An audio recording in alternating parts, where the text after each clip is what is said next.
Ni la ciencia ni la filosofía pueden permitirse las libertades de la literatura. La literatura está más presente en la realidad que la filosofía, y la ficción literaria es más relevante e influyente que la ficción filosófica.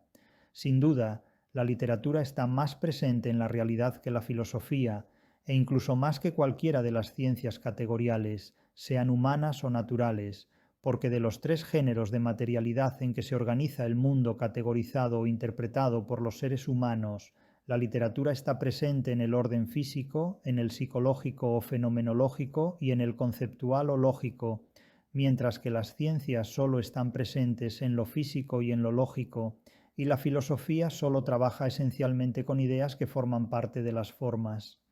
A su vez, una tropología psicologista como es el discurso posmoderno carece de física y lógica, porque, por un lado, reduce lo físico del mundo a un texto y, por otro lado, suprime las ideas, a las que ignora o simplemente deroga, para vivir en el impresionismo de la psicología, en la retórica de las ideologías, en la sofística de las creencias, en la memoria de la historia, etc. Es decir, en la fenomenología de la caverna.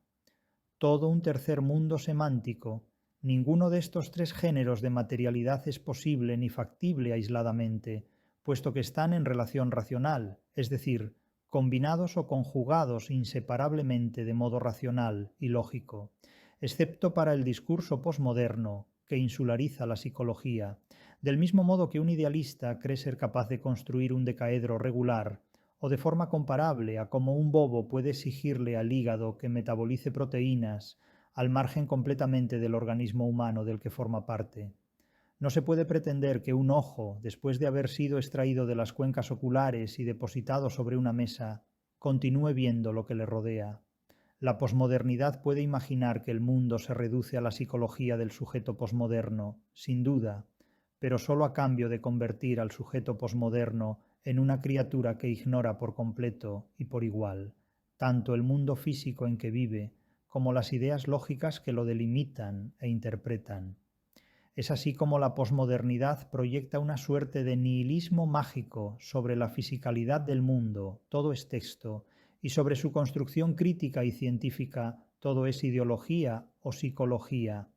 En todo caso, semejante pretensión es exclusivamente imaginaria y fideísta y da lugar a un voluntarismo subjetivo que constata la carencia de todo materialismo objetivo. El ser humano no crea nada, sino que construye, manipula, transforma, opera.